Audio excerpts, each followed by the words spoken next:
Revolution on Discovery Journal. After Chernobyl, Gorbachev began to put the obedient Soviet press in the hands of free thinkers. One of the new editors he appointed was the man who had attacked the government for the crime of the Chernobyl cover-up. Vitaly Koratich took over as the editor of Ogonyak, then an old-style picture propaganda magazine.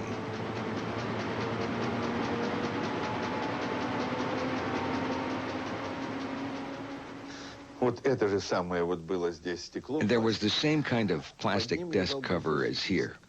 A big list was under it, which marked the birthdays of all members of the Politburo and Central Committee secretaries.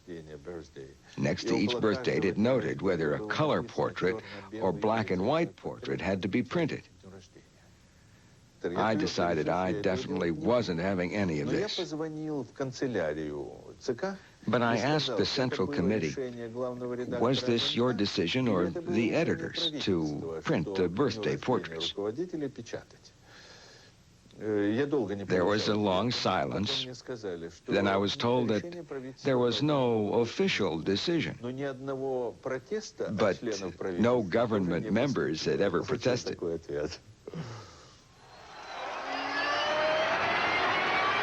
From such small beginnings, Glasnost began to roll. All sorts of unexpected things were printed and said and sung.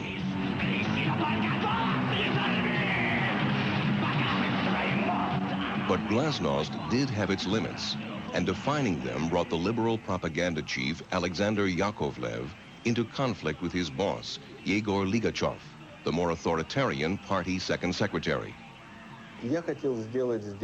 I was organizing a Rock Against Drugs festival. About 2 weeks before the concert, Yakovlev asked me if I was going. I said, I don't like rock music. He said, nor do I, but it's a good cause. Let the others enjoy it. 2 days later, the Minister of Culture called, and I was told that the rock festival was banned. Ligachev said at the Politburo meeting that rock against drugs is like prostitution against VD.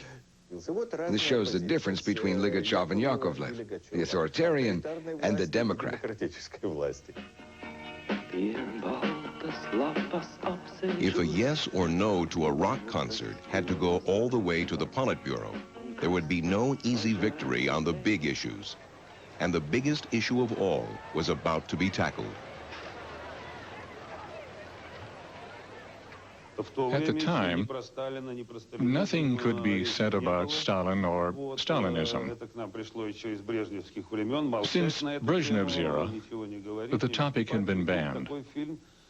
And then suddenly, there's this film exposing Stalinism and the phenomena itself. This film, Repentance, was made in Stalin's native Georgia before Gorbachev came to power. We can trust no one, neither a person's words nor his deeds. We must be vigilant, prepared to unmask any foe. It is the purest of tasks.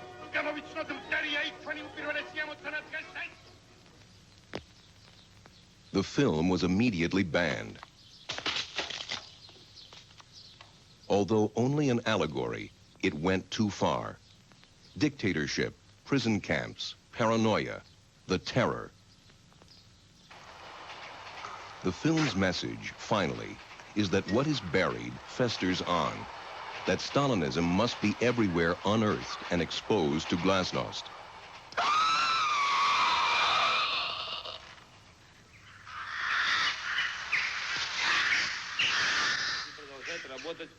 By 1986, Repentance was one of more than 300 films held on the censor shelf at Goskino, the state film board. But Gorbachev's new man in the Soviet Filmmakers Union made unbanning these films a priority. I said to my colleagues, let me deal with this myself. This is such a delicate matter, we don't want to lose. The fate of this film will be decided at the very top, not at Goskino. These talks went on for a long time. It shouldn't be released, it must be released. It was clear to me that the film should be released. You may like the theme or not. What you thought about the film depended on your attitude toward Stalinism. Yegor Ligachev, number 2 in the Politburo, had it in his power to stop repentance. A communist Puritan, he believed the glorious Soviet past properly included the Stalin years. But he had one reservation.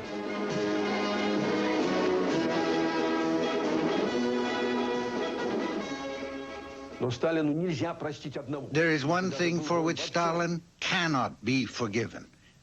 Even if he was an absolute genius, no generation would ever forgive or will ever forgive the repressions, the mass killings. Stalin can never be cleansed of that. There was a bitter battle over that film. When it reached its peak, yes, no, yes, no. I had a little conspiracy with the film's director. I called him and told him to keep quiet. That we would say we were releasing some preview copies. Nobody could object to that. But in fact, we printed 500, 1,000, then 1,500 copies. So it was as if no decision was ever really made, so nobody could be blamed.